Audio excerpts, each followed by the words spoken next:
Meus amados, vamos repartir o texto com vocês. Glória a Deus. Eu estou muito inspirado para pregar, amém? Eu quero trazer essa palavra para o coração de vocês. Não foi no período da manhã, tá certo? Não foi no período da manhã, mas como vai ficar gravado, os irmãos do período da manhã podem ouvir também. Mas o Senhor ministrou muito ao meu coração sobre esse texto de Atos 16 ao 34, que diz assim: certo dia, dirigindo-nos, melhor dizendo, para o lugar de oração, encontramos uma escrava que tinha um espírito pelo qual predizia o futuro. Que tradução que é essa? É NVI? NVI, né? Ah, então tá bom, beleza. Ela ganhava muito dinheiro para os seus senhores com adivinhações. Presta atenção no texto, tá, gente? Essa moça seguia Paulo e a nós, gritando: esses homens são servos do Deus Altíssimo e anunciam o caminho da salvação. Ela continuou fazendo isso por muitos dias. Finalmente, Paulo ficou indignado, irmãos. Interessante, né? Já pensou você andar na rua como um homem, como uma mulher de Deus, e alguém sair assim do meio do nada e começar a dizer assim: olha, já vai ali uma grande mulher de Deus, já vai ali um grande homem de Deus, né? Talvez, se fosse eu e você, iríamos fazer assim: nossa, tá vendo? Eu estou reconhecido em todos os lugares que eu sou homem de Deus, né? Talvez se fôssemos nós, pensaríamos assim. Mas olha o que aconteceu. O início do texto diz que esta moça, ela era possuída por um espírito de adivinhação. Então não era um espírito vindo da parte de Deus, era um espírito maligno que acompanhava aquela menina. E aquela menina, aquela adolescente, ela ganhava dinheiro com as adivinhações e tinha tutores. As pessoas que cuidavam daquela menina, irmãos, e aquela menina repartiu dinheiro com os tutores. E aí Paulo começou a ir para o tempo de oração. Depois eu vou explicar para vocês direitinho isso. E aí Paulo, no primeiro momento, a menina começou, né? Olha, já vem os homens de Deus, tal. Nossa, eu ia ficar assim com a bola toda cheia, sabia? Mas o engano, sabe por quê?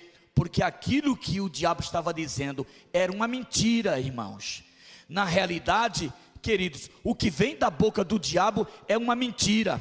Mesmo que Paulo e Silas, ou mesmo que Paulo e os amigos deles que estavam ali, eram homens de Deus, mas quem estava pronunciando é o diabo.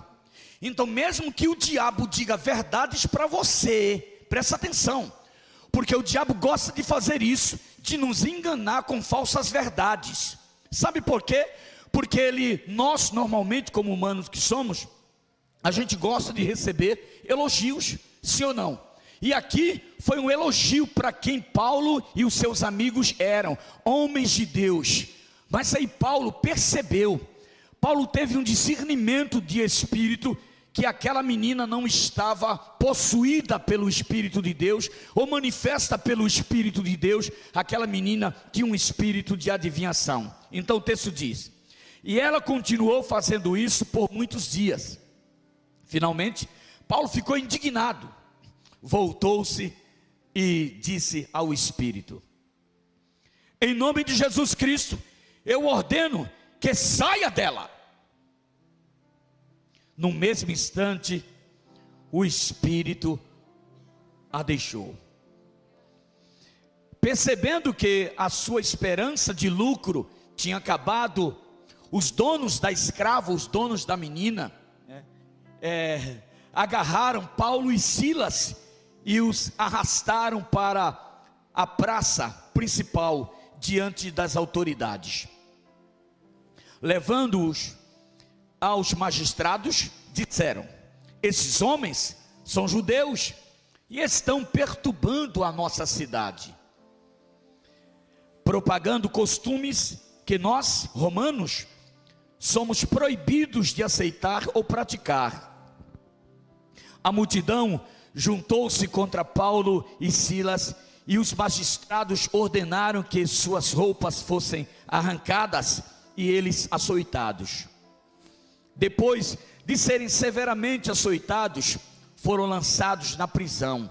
O carcereiro recebeu instrução para vigiá-los com cuidado. Tendo recebido tais ordens, lançou-os no cárcere interior, porque tinham 2 compartimentos aquele cárcere, né? O cárcere interior era como se fosse esses presídios federais, né? Mas claro, bem mais precário. Então era para pessoas de alta periculosidade. Então Paulo e Silas foram presos, estavam depois de açoitados, claro, foram presos e colocados naquele cárcere interior. E prendeu, volta só um pouquinho. E prendeu os pés deles no tronco. Por volta da meia-noite, Paulo e Silas estavam murmurando. Não é murmurando não, gente. Não é o quê? Estava o quê? E se fosse tu?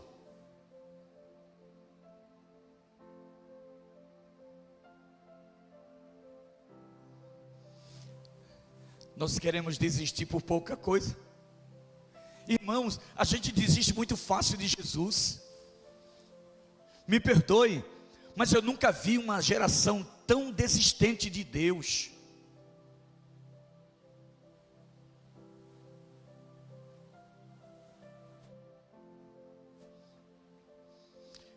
Uma geração tão fútil, irmão. Existe uma futilidade muito grande nessa geração de cristãos que nós estamos vivendo. Muito mesmo. E aí o texto diz claramente, presta atenção, tá? Paulo e Silas foi acusado, tá certo? Depois da acusação, houve uma turba ali naquele lugar. Eles foram açoitados. E não era, presta atenção, irmãos, não era alguém falando mal não, gente. Paulo e Silas, olha, não foram para o Instagram e falaram mal de Paulo e Silas lá no Instagram ou no Facebook. Na realidade, eles agarraram Paulo e Silas, disciplinaram eles severamente, açoitaram eles severamente. E aí, para piorar a situação, colocaram Paulo e Silas no cárcere interior, que era um cárcere mais perigoso. Irmãos, a história diz, os estudiosos dizem, que aquele cárcere, naquela ocasião, era assim um negócio sujo demais. Muitos ratos, muita sujeira. Os detentos faziam as suas necessidades fisiológicas no chão mesmo. Escuta, nem água tinha para limpar. Os estudiosos dizem que nesta prisão tinha como se fosse uma goteira, como se fosse um negócio pingando. Eles colocavam, furavam, e ali naquele espaço ali pingando, eles bebiam água ali, presta atenção, tinha que colocar o rosto ali, e aquela água ficar pingando ali na boca, até a pessoa saciar a sede. Não tinha condição de se lavar. Eram nessas condições, porque quando a gente olha o texto, a gente pensa que Paulo e Silas estavam em qualquer prisão. A gente olha, as prisões de hoje são desumanas? São, mas era muito pior, nem se compara com essas prisões da antiguidade. E aí, eles açoitaram, e não passaram mercúrio, ou fizeram uma lavagem nas feridas, porque feriu, gente. Aqueles açoites feriam, aqueles açoites faziam vergalhões nas costas das pessoas.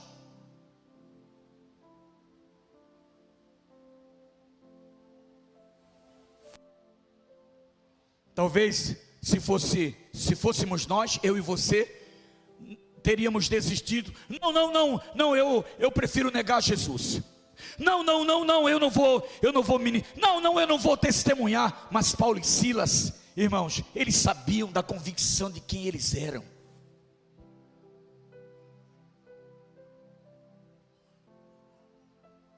Paulo e Silas não estavam centrados nas dores, nas decepções.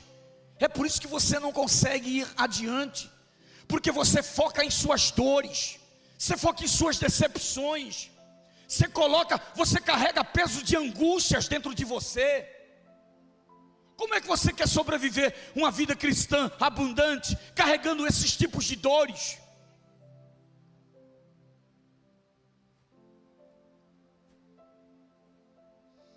E esses dois homens de Deus, depois de serem sentenciados, escuta, e se você olhar bem o texto, tanto Paulo como Silas não deveriam ser chicoteados, principalmente Paulo, porque Paulo tinha cidadania romana.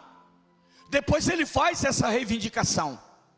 Silas não tinha cidadania romana, mas ele era um judeu, ele tinha livre espaço para ir e vir naquele lugar.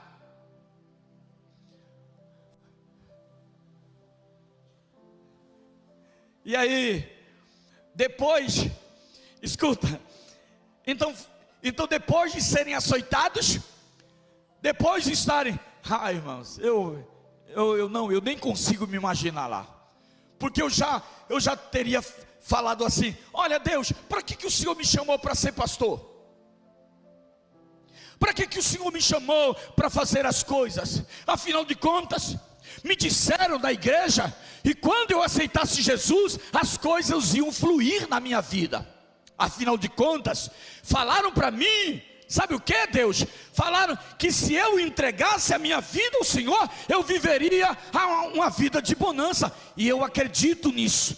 Mas eu acredito também naquilo que Jesus disse, que neste mundo teríamos as aflições. Neste mundo, se você é crente, e se você quer ser crente nesses últimos dias, vão vir aflições sobre sua vida, mas a palavra de Deus diz: tem bom ânimo.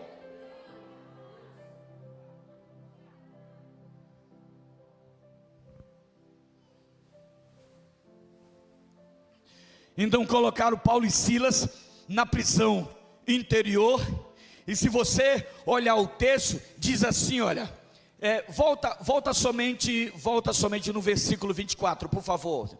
Versículo: tendo recebido tais ordens, lançou-os no cárcere interior e prendeu os pés deles no tronco, irmãos. Era uma espécie de madeira, irmãos, que era preso no tronco. Não se sabe se Paulo e Silas estavam em pé ou se Paulo e Silas estavam sentados. Aquela madeira amarrada no tronco, presta atenção, aquela madeira amarrada no tronco impossibilitava eles de andar. Sabe por quê? Porque no momento que eles se movimentavam, cortava os pés.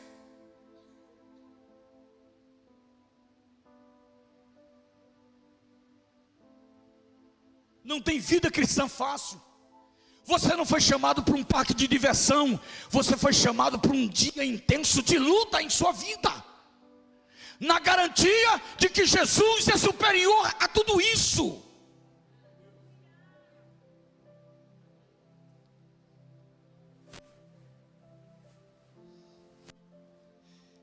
E aí, glória a Deus,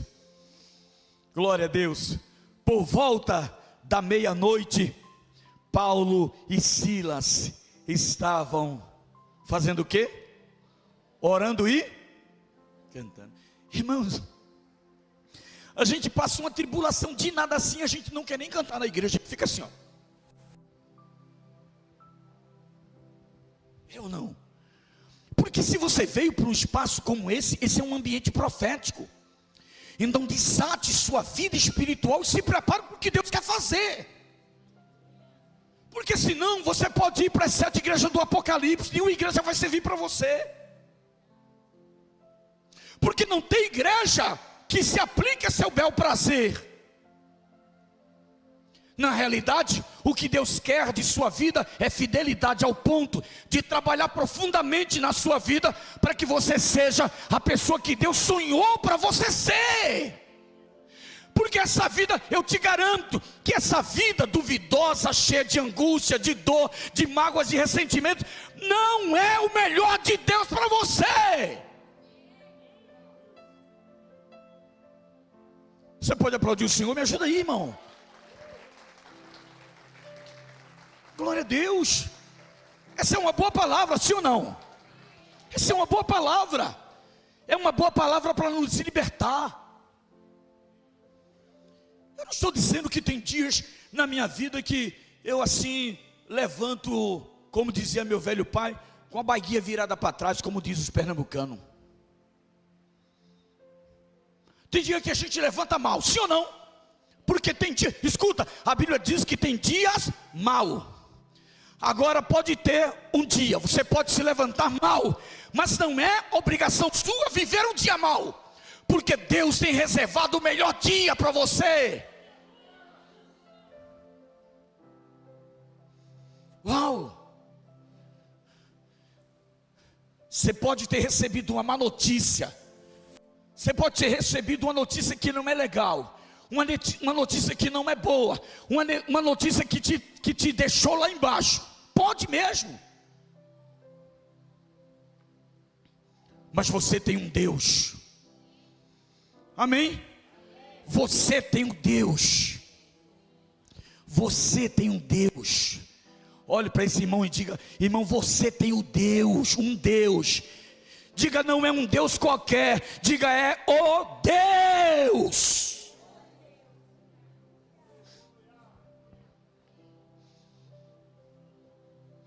Agora, como é que Deus vai estabelecer promessa na vida de alguém indeciso? Não sabe o que quer, não sabe se quer servir a Deus, não sabe se não quer, não sabe se quer isso, não sabe se quer aquilo. Tem gente que passa a vida inteira dele indeciso. Porque, irmãos, eu não tenho medo de ir para o inferno. Eu não tenho medo de ir para o inferno. Não tenho. A minha preocupação, eu não faço as coisas para Deus com medo de ir para o inferno. Eu não sirvo no ministério pastoral com medo de ir para o inferno. Eu não sirvo a Deus com medo de ir para o inferno. Sabe qual é o meu medo? É viver o tempo inteiro nessa vida, irmãos, e não descobrir o meu propósito. Ir para o trabalho, voltar, comer, tomar café, almoçar, jantar, se divertir, e mesmo assim está vivendo uma crise existencial. Não sabe de onde que veio e nem tampouco sabe para onde vai. Eu estava falando pela manhã. Escuta, com esse negócio da internet aí, da Baby do Brasil, com a Ivete Sangalo, escuta, naquela semana, porque a Baby falou sobre o Apocalipse, naquela semana, a palavra Apocalipse foi a palavra mais procurada no Google. Sabe por quê? Porque as pessoas têm medo do Apocalipse. As pessoas têm medo do Apocalipse. E eu e você, crentes em Cristo Jesus, não tememos o Apocalipse. Sabe por quê? Porque nós temos certeza para onde nós vamos. Existe um lugar reservado para a minha vida e para a sua. Escuta, se eu e você partirmos para a eternidade hoje, o céu nos aguarda. Eu não tenho nenhuma dúvida disso. Mas eu também, Márcio, quero viver minha vida pastoral como família, como pai, intensamente. Quero confessar para vocês que eu já fui muito volúvel na fé cristã. Fui. Até que eu entendi a eternidade, e a eternidade se revelou para mim. Quando a eternidade se revelou para mim, irmãos, eu não deixei de ser imperfeito. Eu continuo sendo imperfeito, mas todas as vezes que os problemas batem em minha vida, que os problemas chegam em minha casa, eu não desisto. Eu digo: olha, pode vir, pode acontecer, pode falar, pode fazer qualquer coisa, agora do meu Deus eu não desisto.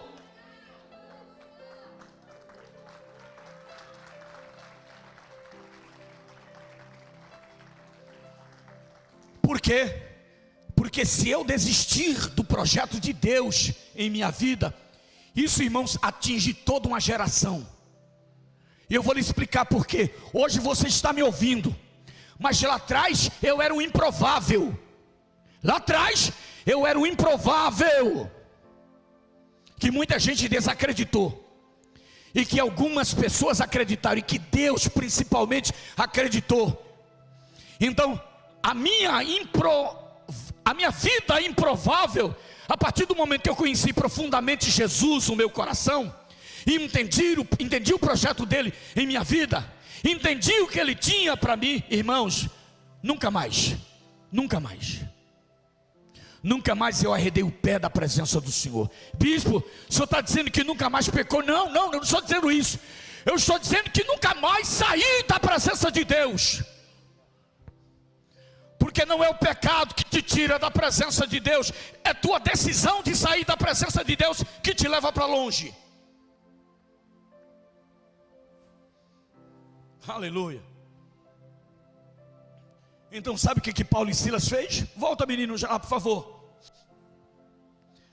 Por volta da meia-noite, o texto diz que Paulo e Silas estavam orando e cantando hinos a Deus. E os outros presos faziam o quê? Os outros presos faziam o quê? Porque o teu louvor e a tua adoração, irmãos, move o mundo espiritual. E se ela move o mundo espiritual, ela quebra cadeias.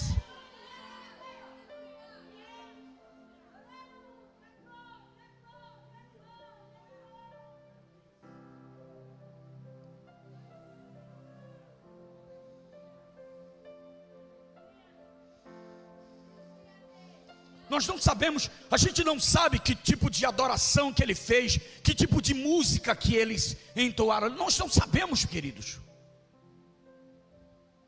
Mas adoração não depende da música. Adoração depende de um coração sincero.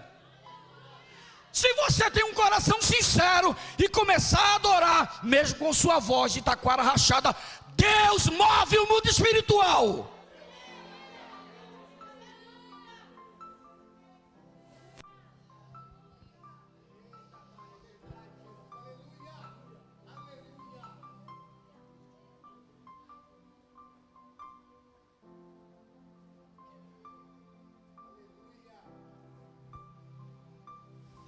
Enquanto eles estavam cantando e orando, os outros presos ouviam o momento do louvor, da adoração e da oração de Paulo e Silas. Irmãos, aconteceu um milagre. Isso só para quem crê, irmãos.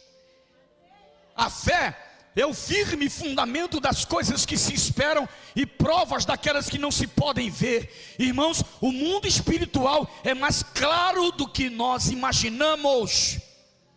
Nós não temos ideia do que acontece no segundo céu, no momento em que a igreja está aqui. Mas eu preciso te dizer e declarar, como outras vezes já declaramos, que a igreja não está mais no segundo céu, nós estamos no terceiro céu.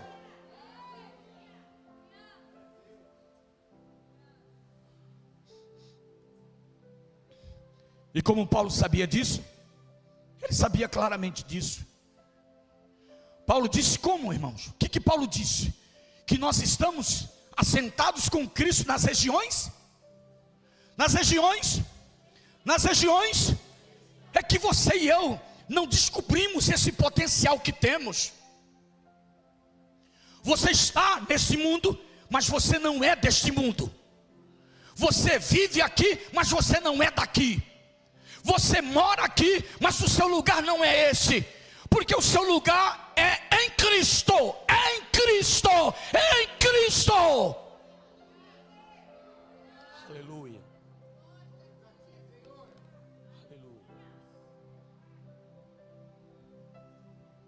Aleluia.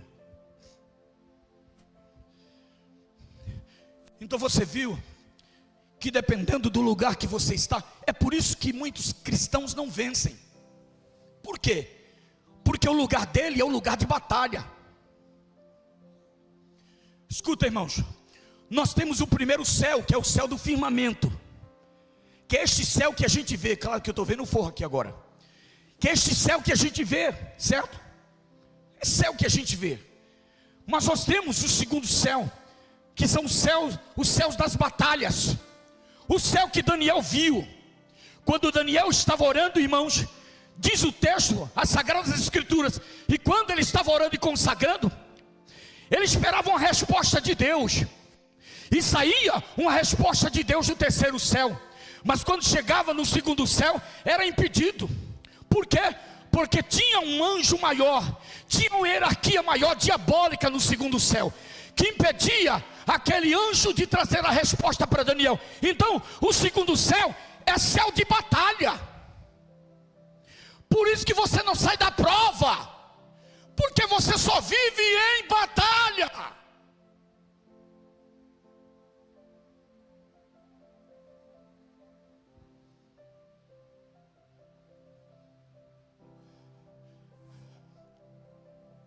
Você já encontrou muitos cristãos assim? Irmão, como é que você está? Estou na prova. 2 dias depois você encontra ele. Irmão, como é que você está? Estou na prova. Uma semana depois, estou na prova. 2 semanas depois, estou na prova. Passa o ano inteiro na prova. Que Deus é esse, irmãos? Que Deus é esse, o qual você serve, que você entende? Escuta, não é Deus que está deixando você na prova, é o seu lugar de hierarquia que está errado. É que você deve subir do segundo para o terceiro céu, porque o seu lugar não é o lugar de batalhas, o seu lugar é o lugar celeste, de onde que você comanda, onde que você ordena. Por que que Jesus disse, escutem, escutem, vocês vão fazer obras maiores do que eu faço.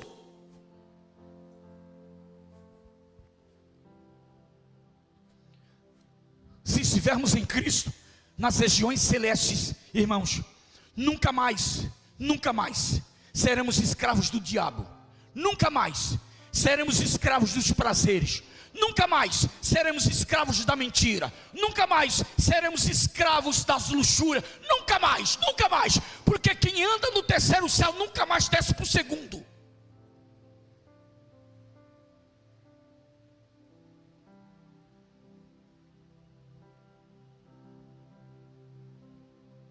Segura aí, aperta o cinto, tem mais. Não foge não. E não deixa de vir não, tá?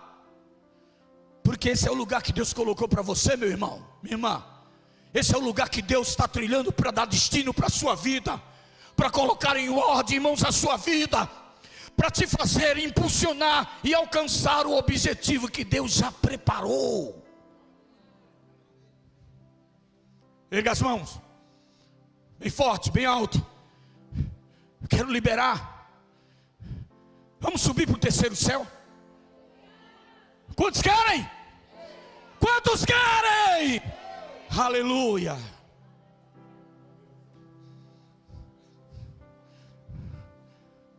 O que o olho viu, o que o olho não viu, o ouvido não ouviu, não subiu ao coração do homem, está reservado para aqueles que vão ao terceiro céu.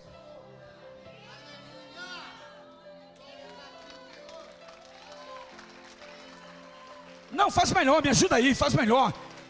Estimula a minha vida para pregar, irmãos.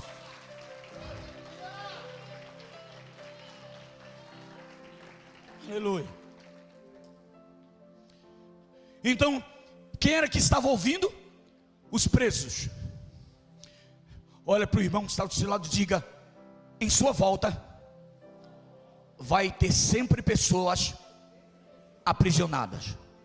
Então cante, então ore, então adore, porque é através de sua vida que essas pessoas vão ser livres na autoridade do nome de Jesus.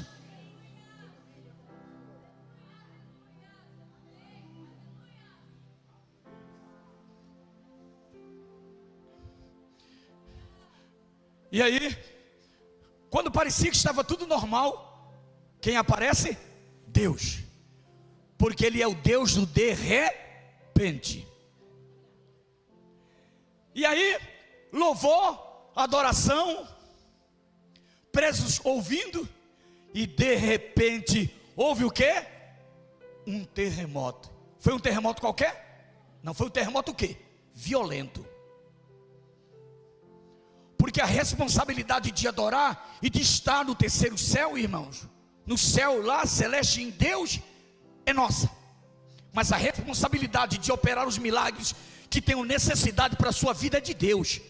E se for possível, não somente um terremoto, não somente um vento, irmãos, se for possível, Deus vira céu e terra. Se possível, Deus move céus e terra em seu favor. Eu quero decretar isso, levante suas mãos. Se possível, Deus vai levantar céus e terra em seu favor.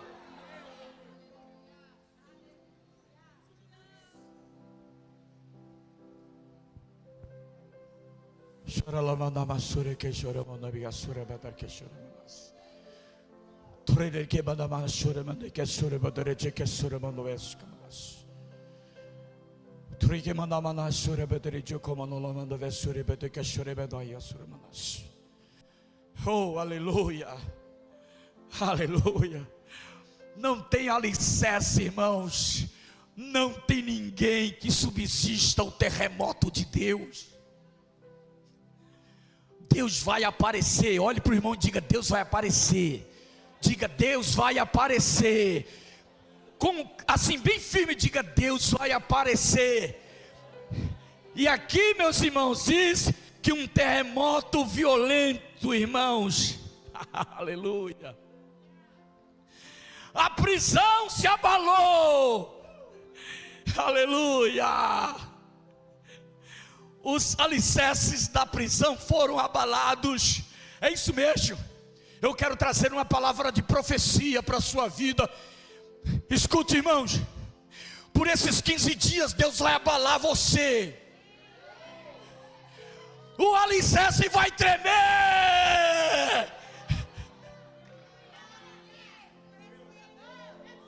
Eita!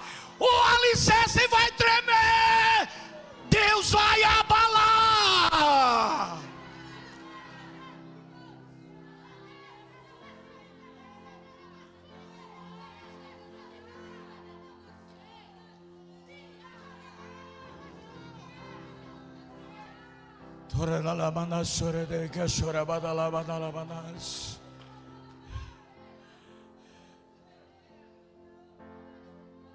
Aleluia. Cadê o ministério de louvor? Eita, vai abalar, vai. Deus está me dizendo dentro desses, fale para a minha igreja agora. Diz o Senhor: fale para a minha igreja agora, que dentro desses 15 dias eu vou abalar o alicerce de muito aqui. E quando eu abalar o alicerce, se prepara, sabe por quê? Porque vai acontecer a libertação.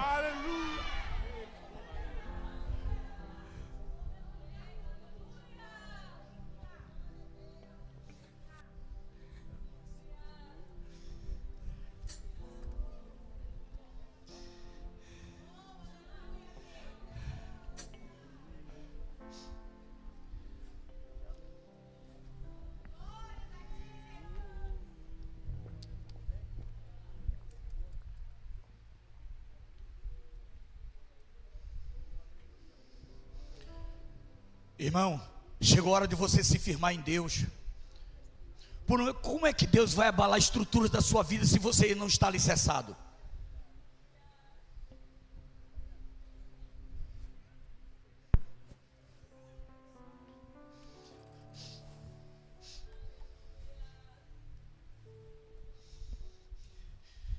Imediatamente, presta atenção: louvor, adoração, oração,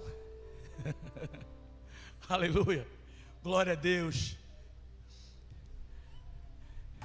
De repente, terremoto, alicerces abalados e portas que se abriram. Portas que se abriram.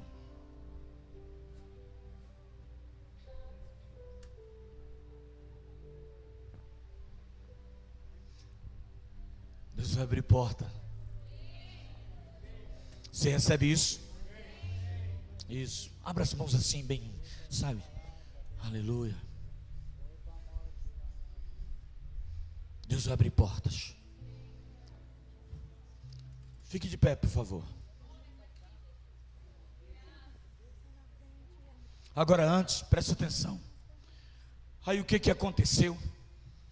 Todas as portas se abriram. Repita comigo, todas. Todas, mais uma vez, todas. Todas as portas se abriram. Então não é somente uma porta de trabalho. Irmãos, preste atenção. Portas são lugares de passagem, certo? Portas são lugares de passagem, onde que pessoas entram e onde pessoas saem. E o texto diz claramente que as portas foram abertas. E pessoas que estavam ali aprisionadas foram livres. De maneira sobrenatural. Porque Paulo e Silas entenderam muito bem o lugar onde que eles estavam. Eles compreenderam muito bem o lugar onde que eles estavam. Paulo e Silas estavam, irmãos, no terceiro céu. Paulo já sabia disso, e eu acredito também, como discípulo ali também, Silas também já sabia disso. Já sabia que o lugar, irmãos, onde que os alicerces são abalados é no terceiro céu. No terceiro céu é o lugar onde que move a adoração. O terceiro céu é o lugar onde que move a oração. O terceiro céu é o lugar onde que move celebração. É tudo no terceiro céu. Sabe por que não acontece muitas vezes os milagres que Deus estabeleceu em sua palavra para a igreja? Porque a igreja está movida no segundo céu. Está somente batalhando. Você passa pelo irmão hoje, ele diz é só luta. Daqui a 2 dias ele diz é só luta. Daqui a 4 dias ele diz é só luta. Por quê? Porque a visão dele, irmãos, é no segundo céu. E Deus não quer sua igreja no segundo céu. Deus quer sua igreja no terceiro céu. Porque foi a partir do terceiro céu que o milagre aconteceu. E aconteceu profundamente na vida de Paulo e Silas. Sabe, eu estou terminando, mas eu quero te dizer, eu vou finalizar aqui o texto para a gente terminar de entender. Diz assim: todas as portas se abriram e as correntes de todos se soltaram. Além das portas se abrirem, as correntes, irmãos, se soltaram milagrosamente. Milagre. Repita comigo, milagre. Repita comigo, milagre. Diga: minha vida deve ser uma vida de milagres. É isso. Porque o processo, irmãos, do louvor e da adoração, o processo do cântico foi acontecendo naturalmente na vida deles. O milagre foi acontecendo. Louvor, adoração, terremoto, de repente os presos ouviram, as cadeias, as portas se abriram, as correntes também caíram por terra. Tudo por causa de uma ação, de um milagre de Deus na vida de Paulo e de Silas. Eles sabiam muito bem. Escute, irmãos, escute. Aguça os seus ouvidos. Você pode nunca mais vir aqui, mas você nunca mais vai sair enganado.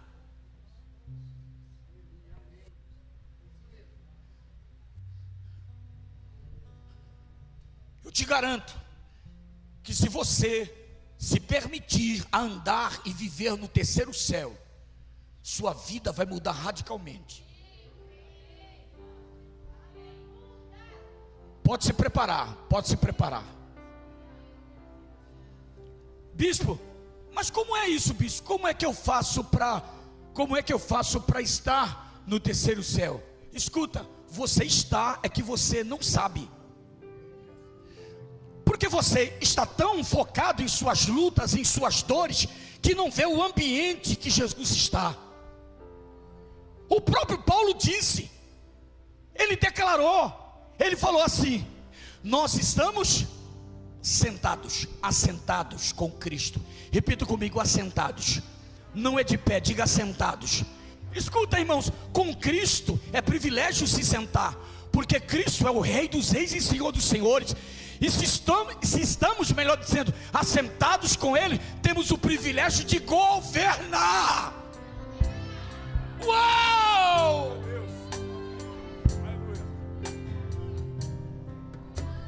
Mas aí o que acontece? A sua visão é limitada em relação ao terceiro céu. Você fica sempre lutando na vida terrena aqui, e o inimigo tira a percepção de quem você é. E aí você vai vivendo uma vida drasticamente triste e deprimida, tentando encontrar um espaço em igreja A, igreja B e igreja C, do fulano tal, no profeta tal. Não está no profeta, não está no bispo, não está no apóstolo, está em Jesus. Só nele.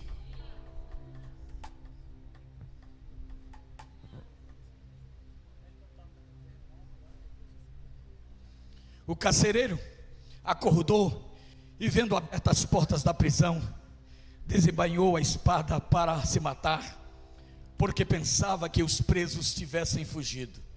Então presta atenção, né? Era lei, tá, irmãos?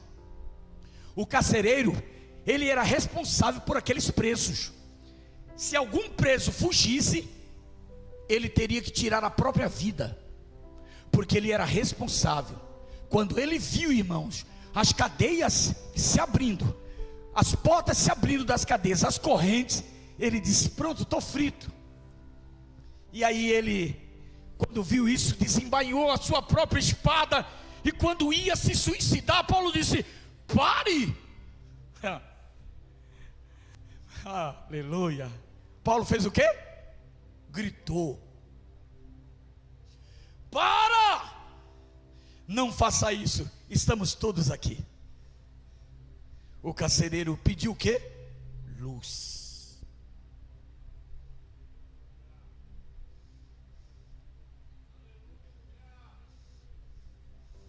O carcereiro pediu clareza, pediu entendimento, irmãos, para o que estava acontecendo. Essa parafrase aqui de luz, alguns dizem que ele pediu algo para clarear, porque ele naquele momento de tristeza dele, caiu o que estava iluminando ali a cadeia, e ele ficou perturbado, né? Mas eu quero acreditar que ele pediu entendimento. Eu não sei o que está acontecendo, eu não sei. Cadeias se abriram, eu vi louvores, eu vi terremoto. Me expliquem o que está acontecendo. Entrou correndo, trêmulo, prostrou-se diante de Paulo e Silas. Então levou-os para fora e perguntou: senhores, o que devo fazer para ser salvo? Eles responderam: creiam no Senhor Jesus e serão salvos, você e todos de sua casa. Meus irmãos, vocês viram quantos milagres dentro de um poder, de uma prisão, em que parecia que Paulo estava aprisionado com Silas, dentro do poder de reconhecer quem somos em Cristo, a partir do momento que reconhecemos o lugar onde que a gente está, porque o lugar que o diabo quer que você reconheça é esse lugar de tristeza. Eu sou triste mesmo, bispo. Eu sou um depressivo. Tem pessoas que até se habilitam quando alguém diz assim: quem tem depressão aqui? Parece que tem pessoas que fazem questão de dizer que ele tem depressão. Não, essa é a minha depressão. Escuta, Deus não criou ninguém para ser depressivo. Deus não criou ninguém para síndrome do pânico. Deus fez o homem perfeito. E principalmente você que conhece a palavra de Deus.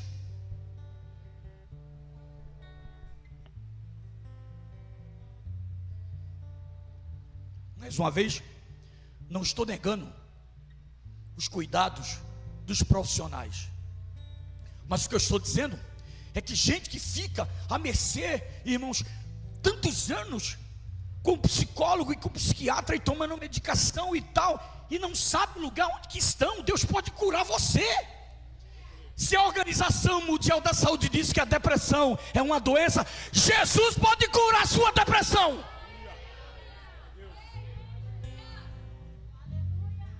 Sim ou não? Quem acredita nisso? Aleluia.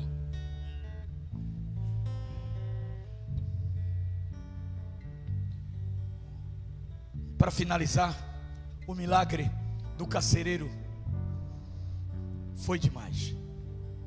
Viu luz, pediu luz, entendeu, disse: o que é que eu faço agora? E aí Paulo disse: tem uma diretriz, crê em Jesus e será salvo tu e a sua casa. Ele acreditou, a casa dele, e todos foram cheios de Jesus, irmãos. Irmãos, não adianta você pedir luz, porque nesta noite Deus já te deu luz. Essa palavra que eu estou ministrando foi justamente para você.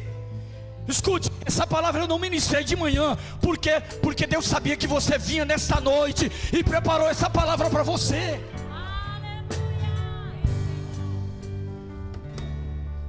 Agora escuta.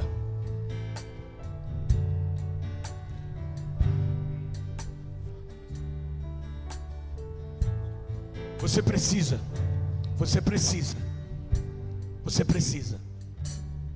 reconhecer isso. Eu não sei como que estão os caminhos de sua vida. Não sei como que estão os caminhos de sua vida. Não faço ideia. Não sigo você.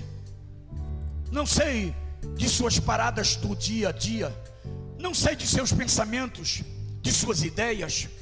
Não sei.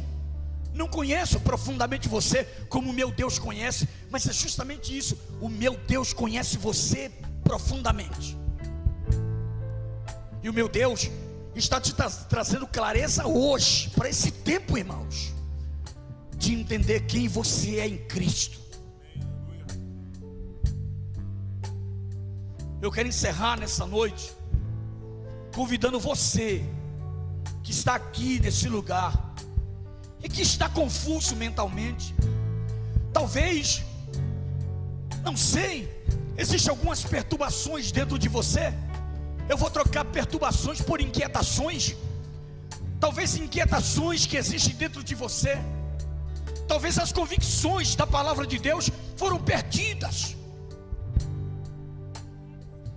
Você está um cristão perdido. Precisa se encontrar verdadeiramente com Jesus e se assentar nas regiões celestes, porque Ele vai fazer isso. E eu te garanto, porque a palavra de Deus me garante isso. Se você se assentar com Cristo nas regiões celestes, escuta, queridos, as lutas podem vir, os problemas podem acontecer, vão vir mesmo, vão vir para tentar, irmãos, parar a nossa vida. Mas o Deus o qual você serve e o lugar que você está sentado vai dar diferença para a providência que Deus vai fazer em sua vida. Aleluia, eu creio nisso, eu creio. Então eu quero orar agora. Eu quero orar por você. Ninguém aí vai te chamar, ninguém aí vai te buscar, ninguém aí vai puxar você. Sabe por quê? Porque se essa palavra te acordou nesta noite, essa palavra quer te transformar. Porque toda palavra que nos acorda nos transforma. Toda palavra que Deus nos dá, irmãos, para a transformação. Se a gente entendeu isso, é porque Deus quer nos transformar naquela palavra. Enquanto nós estamos adorando, pega um louvor, Cleiton, para a gente adorar ao Senhor. E eu vou contar de 10 até 0. E sem ninguém mexer com você, no momento da adoração, vem até aqui à frente, que eu quero orar por você aqui. Eu quero colocar as minhas mãos sobre a sua vida. Nós queremos te dar destino, para a glória do nome de Jesus.